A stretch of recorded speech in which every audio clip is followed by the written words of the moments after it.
নৱম শ্ৰেণীৰ ছাত্ৰ ছাত্ৰীসকললৈ প্ৰণাম জনাই মই আজি বিহিফ নামৰ ইংৰাজী পাঠ্যপুথিখনৰ এটি কবিতা আগবঢ়াব বিচাৰিছোঁ।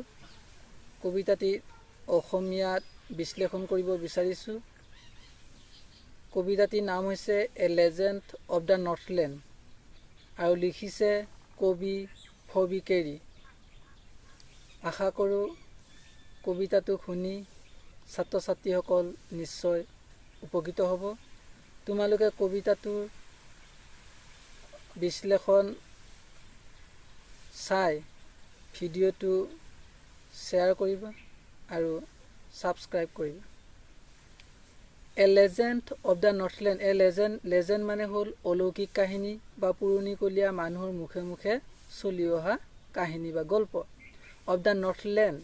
নৰ্থলেণ্ড মানে হৈছে পৃথিৱীৰ উত্তৰ অংশৰ ঠাইসমূহ দেশসমূহ, অৰ্থাৎ নৰ্থলেণ্ডৰ এটা অলৌকিক কাহিনী। দিছ পয়েম এই কবিতাটোৱে নেৰেটছ ব্যাখ্যা কৰিছে দ্য লেজেণ্ড এটা অলৌকিক কাহিনী অফ এন অল্ড লেডি, এগৰাকী বৃদ্ধা মহিলাৰ যিয়ে এংগাৰ্ড খং উঠাইছিল চেণ্ট পিটাৰক because of her greed, because of বাবে হাৰ তাইৰ গ্ৰীড মানে লোভ। এই কবিতাটোৱে এগৰাকী বৃদ্ধা মহিলাই চেণ্ট পিটাৰ নামৰ সাধু এজনক তাইৰ লোভৰ কাৰণে যি খং উঠাৰ পৰিৱেশ সৃষ্টি কৰিছিল তাক লৈ ৰচিত এটা অলৌকিক কাহিনীৰ বিষয়ে কৈছে। এতিয়া কবিতাটোৰ লাইন বাই লাইন মই অসমীয়া ভাঙনি তোমালোকক ক'বলৈ গৈ আছোঁ। তোমালোকে মনোযোগেৰে কবিতাটো শুনিবা। Away away in the Northland. এৱে দূৰৈত, বহু দূৰৈত। ইন দ্য নৰ্থলেণ্ড, নৰ্থলেণ্ডৰ বহু দূৰৈত। হুৱেৰ য'ত দ্য আৱাৰ্ছ সময়বিলাক অফ দ্য ডে দিনৰ সময়বিলাক আৰ ফিউ একেবাৰে কম, ফিউ মানে প্ৰায় নোহোৱাৰ দৰে, অৰ্থাৎ দিনবোৰ বৰ চুটি।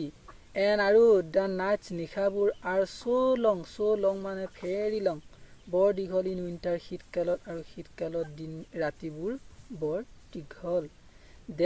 দে সিহঁতে কেনত নোৱাৰিছিল শুব ডেম থ্ৰু গোটেই নিশাবোৰ।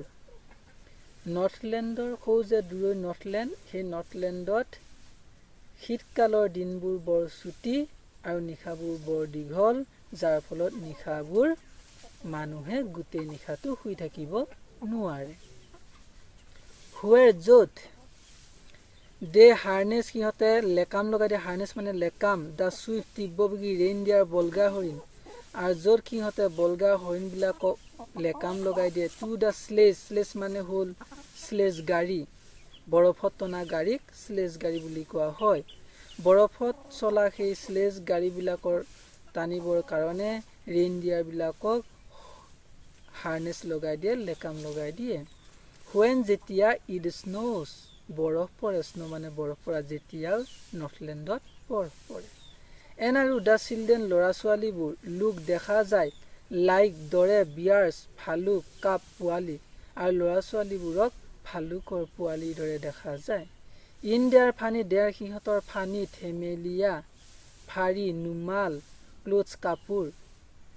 ল'ৰা ছোৱালীবিলাকে শীতকালত ঠাণ্ডাৰ পৰা ৰক্ষা পাবৰ কাৰণে যি ধেমেলীয়া নুমাল পোচাক পিন্ধে, সেই নুমাল পোচাকবোৰ পিন্ধাৰ পাছত সিহঁতক ভালুকৰ পোৱালিৰ দৰে দেখি আৰু বৰ ধেমেলীয়া লাগে দেখি। দে সিহঁতে তেল কয়, ডেম সিহঁতক কয়, অৰ্থাৎ সিহঁতে মানে ডাঙৰবোৰে সিহঁতক মানে সৰুবোৰক কয় এটা কিউৰিয়াছ কৌতূহলী ষ্টৰী, সাধু। ডাঙৰবিলাকে সৰুসকলক কৌতূহলী সাধু কয়, অৰ্থাৎ জানিবলৈ শুনিবলৈ ইচ্ছা গৈ থকা সাধু কয়। আই ডু নট বিলিভ, মই বিশ্বাস নকৰোঁ, ইটছ ট্ৰু, এইটো সঁচা বুলি, সাধুটো সঁচা বুলি মই বিশ্বাস নকৰোঁ। এন আৰু ইয়াত তথাপিও, ইউ মে তোমালোকে পাৰিবা, লাৰ্ণ শিকিব, এ লেচন তথাপিও তোমালোকে পাঠ এটা শিকিব পাৰিবা। ইফ যদি, মই টেল কওঁ, দ্য টেল মানে সাধু কথা, TALE টেল, আৰু TELL টেল মানে হৈছে কোৱা, টু ইউ তোমালোকক, কিন্তু যদি মই তোমালোকক সাধুটো কওঁ তোমালোকে পাঠ এটা শিকিব পাৰিবা, যদিও সাধুটো সঁচা নহ'ব পাৰে। এতিয়া সাধুটো আৰম্ভ কৰিব। ওৱান্স এসময়ত যেতিয়া the good saint Peter, good সাধু বা সহজ সৰল চেণ্ট পিটাৰে বাস কৰিছিল ইন দ্য ৱৰ্ল্ড, পৃথিৱীৰ বিলো মানে তলত। এসময়ত সৌ পৃথিৱীৰ তলত চেণ্ট পিটাৰ, সাধু চেণ্ট পিটাৰে বাস কৰিছিল। আৰু ৱাক এবাউট, খোজকাঢ়ি ঘূৰি ফুৰিছিল, ইয়াৰ চাৰিওফালে অৰ্থাৎ পৃথিৱীখনত, প্ৰিচিং, ধৰ্ম প্ৰচাৰ কৰি, জাষ্ট এজ হি ডিড, তেখেতে যেনেকে ধৰ্ম প্ৰচাৰ আগতে কৰিছিল ঠিক তেনেকৈ, তোমালোকে জানা যে তেখেতে যি ধৰণে ধৰ্ম প্ৰচাৰ কৰিছিল ঠিক তেনেকৈয়ে পৃথিৱীৰ চাৰিওফালে ঘূৰি ধৰ্ম প্ৰচাৰ কৰি ফুৰিছিল সাধু চেণ্ট পিটাৰে। তেখেতে কেম আহিছিল টু দ্য ড'ৰ, দুৱাৰৰ সন্মুখলৈ, অফ এ কটেজ, এটা জুপুৰি ঘৰ, এটা প্ৰজাঘৰ। ধৰ্ম প্ৰচাৰ কৰি কৰি তেখেতে এটা জুপুৰি ঘৰৰ দুৱাৰৰ সন্মুখত উপস্থিত হ'লহি। ইন ট্ৰেভেলিং, ভ্ৰমণ কৰি কৰি, ৰাউণ্ড, চাৰিওফালে, দ্য আৰ্থ, পৃথিৱী চাৰিওফালে ভ্ৰমণ কৰি কৰি তেখেতে জুপুৰি ঘৰ এটাৰ তলত, জুপুৰি ঘৰ এটাৰ দুৱাৰত সন্মুখত উপস্থিত হ'লে। হুৱেৰ য'ত এ লিটল উইমেন, অকমানি মহিলা, অকমানি মানে ক্ষীণমিন মহিলাৰ কথা কৈছে, ৱাজ মেকিং, বনাই আছিল, কেক, পিঠা, য'ত এগৰাকী ক্ষীণমিন মহিলাই কেক বনাই আছিল। আৰু বেকিং, বেক মানে পুৰা, BAKE, বেক মানে পুৰা, বেকিং, পুৰি আছিল, ডেম, পিঠাবোৰ, অন দ্য হাৰ্ট, জুহালত, যিয়ে নেকি সেইবোৰ জুহালত পুৰি আছিল। তেখেতে প্ৰজাঘৰ এটাৰ সন্মুখত আহি দুৱাৰত উপস্থিত হ'লহি, পৃথিৱীখনৰ চাৰিওফালে ঘূৰি ঘূৰি, আৰু দেখিলে যে এগৰাকী মহিলাই জুহালত পিঠা বনাই পিঠাবোৰ পুৰি আছে। আৰু বিং ফেইন, বিং মানে হৈ, ফেইন মানে দুৰ্বল, উইথ ফাষ্টিং, মানে ভোকাটোৱে থকা, FAST, ফাষ্ট, ফাষ্ট মানে বেগী, কিন্তু ভাৰ্ব যদি হয় তেতিয়া ইয়াৰ অৰ্থটো হয় উপবাসত থকা। ফাষ্টিং, উপবাসে থকাৰ ফলত দুৰ্বল হৈ পৰিছিল, কাৰণ দ্য ডে ৱাজ অলমষ্ট ডান, দিনটো প্ৰায় শেষ হৈছিল। গোটেই দিনটো ঘূৰোতে ঘূৰোতে দিনটো শেষ হৈ গৈছিল আৰু ভোকত তেখেতে দুৰ্বল হৈ পৰিছিল। হি আস্কড, তেখেতে সুধিছিল, হাৰ তাই, ফ্ৰম পৰা, হাৰ তাইৰ, ষ্ট'ৰ, ভঁৰাল, অফ কেক, পিঠা থোৱা, সেই ভঁৰালটোৰ পৰা, পিঠা থোৱা পাত্ৰটোৰ পৰা, তাইক কৈছিল, টু গিভ, দিবলৈ, হিম, তেখেতক, এ ছিংগুলাৰ, মাত্ৰ এখন পিঠা। সেয়েহে তেখেতে মহিলাগৰাকীৰ পিঠা থোৱা ভঁৰালটোৰ পৰা মাত্ৰ এখন পিঠা দিবৰ কাৰণে কৈছিল। সেইকাৰণে তাই মেড, বনাইছিল, এ ভেৰি লিটল কেক, মাত্ৰ অকমানি কেক, একেবাৰে ক্ষুদ্ৰ, একেবাৰে সৰু কেক এখন বনাইছিল, পিঠা এডোখৰ বনাইছিল। বাট কিন্তু এজ ইট বেকিং লে, যেতিয়া ইয়াক বেকিং, পুৰিলে, অৰ্থাৎ টাৱাত দি পেলাই যেতিয়া পুৰিলে, তেতিয়া চি লুক এট ইট, তাই ইয়াক দেখিছিল, এণ্ড থট, ভাবিছিল, ইট চিম, ইয়াক দেখা গৈছিল, too large to give away, ইমান ডাঙৰ যে দিবকে পৰা নাছিল। টু কোৰেলেটিভছ বুলি কোৱা হয়, অৰ্থাৎ যেনে the bird is too small to fly, চৰাইটো ইমান সৰু যে উৰিবই নোৱাৰে, ঠিক তেনেকুৱা। অৰ্থাৎ তাই একেবাৰে সৰু কেক এডোখৰ পুৰিছিল, কেকডোখৰ পুৰি যেতিয়া তাই টাৱাত দি পুৰিলে, দেখিলে যে ইমান ডাঙৰ হৈছে পিঠাটো, তাই দিব নোৱাৰিলে। দিয়াৰ ফৰ, সেইকাৰণে তাই নিডেড মানে মিশ্ৰণ কৰা, অন্য এটা মিশ্ৰণ কৰিলে, আৰু ষ্টিল, এইবাৰো, এ স্মলাৰ ওৱান, আগতকৈও সৰু, স্মলাৰ, এইবাৰ আগতকৈও সৰুকৈ এটা মিশ্ৰণ ল'লে, লাডু এটা ল'লে, আটা বা ময়দাৰ, আমি যেনেকৈ প্ৰথমতে বনোৱাৰ আগত আমি এটা লাডু বনাই লওঁ, মাৰি তেনেকৈ আটাখিনি মাৰি পেলাই এটা মিশ্ৰণ ল'লে।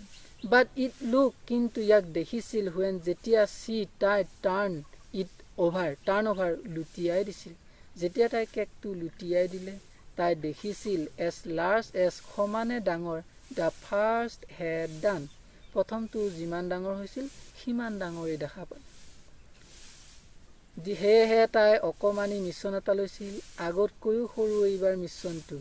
কিন্তু যেতিয়া তাই বনাই পেলাই পুৰি পেলাই লুটিয়াই দিলে, দেখিলে যে আগৰটোৰ সমানেই ডাঙৰ হৈছে।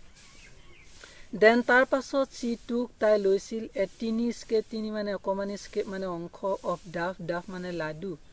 তাৰ পাছত তাই অকণমানি ক্ষুদ্ৰ লাডু এটাৰ অংশ এটা ল'লে। আৰু ৰুল এণ্ড ৰুল, বেলি বেলি ঘূৰাই ঘূৰাই, ৰুল মানে ঘূৰা বা বেলা, আমি যে বেলো, আটা বেলো, ময়দা বেলো, তেনেকৈ ৰুল এণ্ড ৰুল ঘূৰাই ঘূৰাই ইট ফ্লেট, ইয়াক চেপেটা কৰি দিছিল, ফ্লেট চেপেটা। আৰু বেগ পুৰিছিল ইট, ইয়াক থিন পাতলকৈ, এজ যে ৱাফাৰ, এজ মানে দৰে এখন ৱাফাৰ, পাপৰ সদৃশ পাতল ৱাফাৰ, পাপৰৰ দৰে পাতলকৈ পুৰিছিল। কিন্তু তাই কুটনত পৰা নাছিল পাৰ্ট উইথ দিব ডেট, সেইটো, কিন্তু তাই সেইটোও এইবাৰ দিব নোৱাৰিলে। তাৰপিছত তাই ক্ষুদ্ৰ লাৰুৰ অংশ এটা লৈছিল, বেলি বেলি ঘূৰাই ঘূৰাই চেপেটা কৰি দিছিল আৰু পাপৰৰ দৰে পাতলকৈ পুৰিছিল, কিন্তু এইবাৰো তাই পিঠাটো দিব পৰা নাছিল। কাৰণ তাই কৈছিল, মাই কেকছ, মোৰ পিঠাবোৰ, ডেট চিম দেখা পোৱা যায়, টু স্মল ইমান সৰু, হুৱেন যেতিয়া আই ইট মই খাওঁ, অফ দেম সেইবোৰ, মাই চেল্ফ মই নিজে। তাই কৈছিল যে তাই পিঠাবোৰ যেতিয়া নিজে খায় তেতিয়া পিঠাবোৰ বৰ সৰু দেখা পায়। য়েট আকৌ তথাপি টু লাৰ্জ, ইমান ডাঙৰ দেখা পায়, টু গিভ এৱে, দিবকে নোৱাৰে, আকৌ আনক দিলে ইমান ডাঙৰ দেখা পায় যে তাই দিবই নোৱাৰে।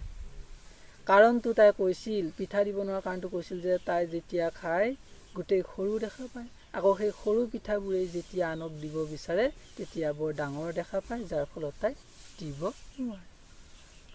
সেইকাৰণে তাই পুত থৈছিল দেম সেইবোৰ, অৰ্থাৎ পিঠাবোৰ, অন দ্য চেল্ফ, সেয়েহে তাই পিঠাবোৰ আকৌ চেল্ফত থৈ দিয়ে। চেল্ফ মানে হ'ল থাকত সোমাই থৈ দিয়া, অৰ্থাৎ গড্ৰেজ, আলমিৰা, এইবিলাকৰ যে থাক থাকে, খলত থাকে, খলপত উঠাই থৈ দিলে চেল্ফ। দেন তাৰ পাছত গুড চেইণ্ট পিটাৰ সাধু, চেইণ্ট পিটাৰে গ্ৰু এংগ্ৰি, খং কৰিছিল। তাৰপিছত সাধু চেইণ্ট পিটাৰৰ খং উঠি গৈছিল। কাৰণ হি ৱাজ হাংগ্ৰি, তেখেত ভোকাতুৰ আছিল, হাংগ্ৰি মানে ভোকাতুৰ, আৰু ফেইন, দুৰ্বল হৈ পৰিছিল, মূৰ্ছা যোৱাৰ দৰে হৈ পৰিছিল। কাৰণ তেখেত ভোকাতুৰ হৈ দুৰ্বল হৈ পৰিছিল। আৰু চিউৰলি নিশ্চয়কৈ, ছাটছ এ উইমেন, তেনেকুৱা এগৰাকী মহিলা, ছাটছ তেনেকুৱা এ উইমেন, এগৰাকী মহিলা, ৱাজ ইনাফ, বৰ বেছি হৈ গৈছে, তোৰ প্ৰভোক, খং উঠোৱাৰ ক্ষেত্ৰত, এ চেইন, এজন সন্ন্যাসীক। ইয়াত তলত চেইনটো স্মল লেটাৰে লিখিছে এছটো, গতিকে সন্ন্যাসী, আৰু ওপৰৰ চেইনটো হৈছে মানুহজনৰ নামেই চেইন, মানুহজনৰ নাম হৈছে চেইন, আৰু তলৰ চেইনটো হৈছে সন্ন্যাসী। সেয়েহে সাধু চেইণ্ট পিটাৰৰ খং উঠি গৈছিল, কাৰণ তেখেত ভোকাতুৰ হৈ দুৰ্বল হৈ পৰিছিল। আৰু নিশ্চয়কৈ তেনেকুৱা সন্ন্যাসী এগৰাকীক, এনেকুৱা এগৰাকী মহিলাই খং উঠোৱাটো স্বাভাৱিক, এনেকুৱা এগৰাকী মহিলাৰ বাবে ইমান বেছি কৰাৰ বাবে খং উঠাটো স্বাভাৱিক। আৰু তেখেতে কৈছিল, তেখেতে মানে সাধু চেইণ্ট পিটাৰে কৈছিল, ইউ আৰ্ট, আপুনি হৈছা, ফাৰ টু, বৰ বেছি, চেলফিছ, স্বাৰ্থপৰ, আপুনি বৰ বেছি স্বাৰ্থপৰ, টু ডৱেল, আপুনি বাস কৰাৰ উপযুক্ত নহয়, in a human form, human মানে মানৱ, ফৰ্ম মানে আকৃতি, সেয়েহে আপুনি মানৱ আকৃতি লৈ থকাৰ উপযুক্ত নহয়।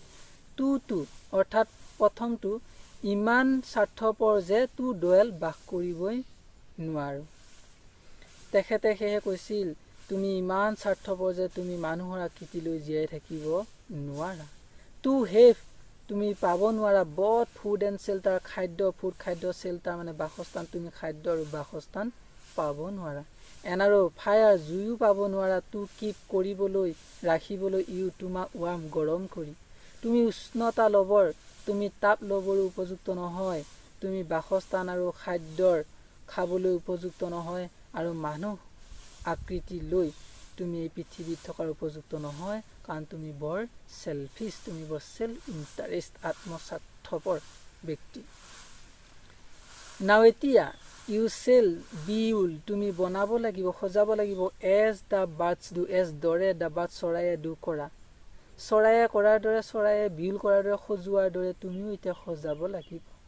আৰু চেল গেট, গেট মানে পোৱা, গেট পাবা, ইউৰ তোমাৰ চেণ্টি অকণমানি ফুড খাদ্য। আৰু এতিয়াৰ পৰা তুমি ক্ষুদ্ৰ খাদ্য পাবা, অকণমানি খাদ্য পাবা। বাই বৰিং এণ্ড বৰিং, খুন্দি খুন্দি, খুলি খুলি, এণ্ড বৰিং আৰু খুলি খুলি, অল ডে গোটেই দিনটো, ইন দ্য হাৰ্ড, হাৰ্ড মানে কঠিন, ড্ৰাই শুকান উৎকাঠত। সেয়েহে আজিৰ পৰা তুমি শুকান কাঠত, টান কঠিন কাঠত গোটেই দিনটো খুলি খুলি, থুতেৰে খুলি খুলি খুলি খুলি মাথো অকণমানে খাদ্য পাবা। চৰাইয়ে যেনেকৈ খাদ্য পায় তেনেকৈ পাবা। চৰাইয়ে যেনেকৈ সজায় তুমি তেনেকৈ সজাই ল'ব লাগিব। দেন তাৰ পাছত আপ চি ৱেন, তাৰমানে চি ৱেন আপ, তাই ওপৰলৈ উঠি গ'ল, থ্ৰু মাজেৰে দা চিমনি। তাৰপাছত তাই চিমনি এটাৰ মাজেৰে ওপৰলৈ উঠি গ'ল। চিমনি, আমি যেনেকৈ লেমত ধোঁৱাখিনি ওপৰলৈ ওলাই যাবৰ কাৰণে আমি চিমনি ব্যৱহাৰ কৰোঁ, ঠিক তেনেকৈ ডাঙৰ ডাঙৰ কল কাৰখানাৰো চিমনি থাকে, ধোঁৱাবোৰ যাতে ওপৰলৈ ওলাই গৈ তলৰ অংশটোত শ্ৰমিকসকলৰ কোনো ধৰণৰ শাস্তি নহয়, কোনো ধৰণৰ অসুবিধাৰ সন্মুখীন নহয়, সেইকাৰণে চিমনি ব্যৱহাৰ কৰা হয়। ঠিক তেনেকুৱা এটা চিমনি ওপৰেৰে গ'ল। দেন নেভাৰ, কেতিয়াও, স্পিকিং নকৈ, নেভাৰ নেগেটিভ অৰ্থত, কেতিয়াও নকৈ, ৱৰ্ড এটা শব্দ, ৱৰ্ড মানে ইয়াত শব্দ, এটা শব্দ এটা কথা নোকোৱাকৈ তাই চিমনি এটাৰ ওপৰেৰে গ'ল। এন আৰু আউট অফ দ্য টপ, একেবাৰে ওপৰত ওলাল, ফিলো উৰি গৈ, এ উডপেকাৰ এটা বাঢ়ৈ টোকা চৰাই, উডপেকাৰ মানে বাঢ়ৈ টোকা, কাঠখোলা চৰাইটো উডপেকাৰ। আৰু তাই চিমনি এটাৰ ওপৰেৰে ওলাই এটা শব্দও নোকোৱাকৈ সোমাই গৈ একেবাৰে ওপৰৰ অংশটোৰে এটা বাঢ়ৈ টোকা চৰাই হৈ ওলাই গ'ল। ফৰ কাৰণ চি ৱাজ চেঞ্জ, তাই সলনি হৈ গ'ল, টু এ বাৰ্ড, কাৰণ তাই চৰাইলৈ সলনি হৈ গ'ল। কাৰণ তাই অভিশাপ দিলে চেইণ্ট পিটাৰে, তাই লোভৰ বাবে, এটা মাথো কেক দিব নোৱাৰাৰ কাৰণে তাই যি লোভ, সেই লোভটোৰ কাৰণে চেইণ্ট পিটাৰে অভিশাপ দিলে তুমি চৰাই হ'ব লাগিব বুলি। সেয়েহে তাই বাঢ়ৈ টোকা চৰাই হৈ পেলাই অভিশাপৰ ফলস্বৰূপে বাঢ়ৈ টোকা চৰাই হৈ গ'ল। চি হেড, তাই আছিল, এ স্কাৰলেট, টিকটিকীয়া ৰঙা, কেপ মানে টুপি, অন হাৰ হেড, তাইৰ মূৰত এটা টুপি আছিল। এন আৰু ডেট ৱাজ লেফ্ট, ডেট সেইটো, ৱাজ লেফ্ট, লেফ্ট মানে থাকি যোৱা, দা চেম একেদৰে, আগৰ দৰে ৰঙা হৈ একেদৰে মূৰত থাকি গ'ল। বাট কিন্তু অল দ্য ৰেষ্ট, অল সকলোবিলাক, দ্য ৰেষ্ট বাকী, বাকী সকলোবোৰ, অফ হাৰ ক্লথছ তাইৰ কাপোৰ কানি, ৱেৰ বাৰ্ণ পুৰা গ'ল, ব্লেক কলা হৈ গ'ল, এজ দৰে, এ কল এডোখৰ কয়লাৰ দৰে, ইন দ্য ফ্লেম, ফ্লেম মানে জুই শিখা। তাইৰ সকলো কাপোৰ কানি জুই শিখাত পুৰা গৈ কয়লাৰ দৰে, এডোখৰ কয়লাৰ দৰে কলা হৈ পৰিল, মাথো তাইৰ মূৰত থকা টুপিটো আগৰ দৰেই থাকি গ'ল।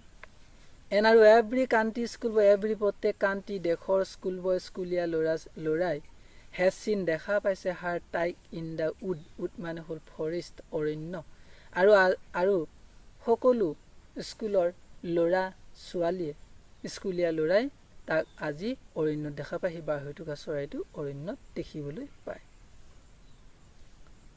হুৱেৰ, য'ত চি লিভছ, তাই থাকে, ইন দ্য ট্ৰিজ গছ গছনিত, য'ত অৰণ্যত অৰ্থাৎ তাই অৰণ্যৰ গছ গছনিত থাকে, টিল দিছ ভেৰি ডে, আজিৰ এই দিনটোতো, আজিলৈকে, আজিও এই বাঢ়ৈ টোকা চৰাইটোৱে অৰণ্যৰ গছত থাকে, যাক স্কুলীয়া ল'ৰাবোৰে দেখা পাইছে।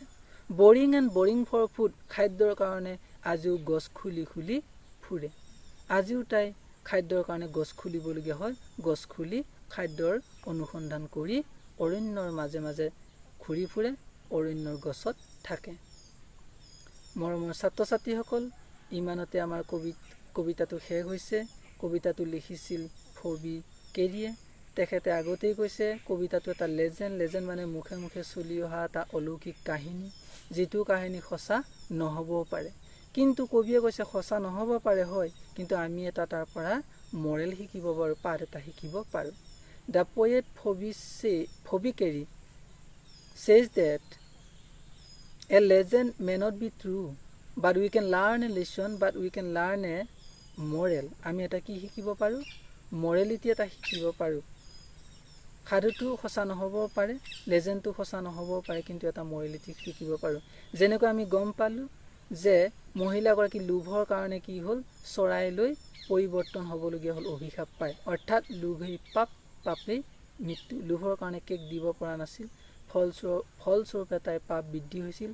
এজন সাধু সন্যাসী চেণ্ট পিটাৰক যিহেতু তাই ভোকাতুৰ অৱস্থাত এডোখৰ কেক দিব নোৱাৰিলে, বাৰে বাৰে বনায়ো, সেয়েহে তাইৰ যি লোভ, সেই লোভৰ কাৰণে তাইৰ পাপ বাঢ়ি গ'ল আৰু পাপৰ ফলস্বৰূপে তাইৰ অভিশাপ পাবলগীয়া হ'ল, যাৰ ফলত আজি সি অৰণ্যতহে থাকিবলগীয়া হ'ল, যাৰ ফলত আজি সি টান কাঠ খুলিলে কেতিয়াবা খাদ্য পায়, পালে খাব পায় আৰু নাপালে খাব নাপায়। তেনেকৈ আজি সি দিন কটাবলগীয়া হৈছে।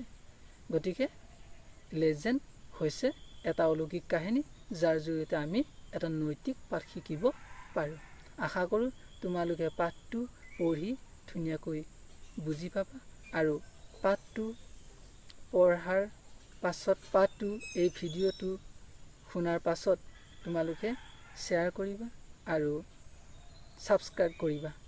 আৰু পৰৱৰ্তী সময়ত মই তোমালোকক ইয়াৰ দৰকাৰী প্ৰশ্নসমূহ দি দিম, তোমালোকে লিখি ল'ব পাৰিবা। ধন্যবাদ, নমস্কাৰ।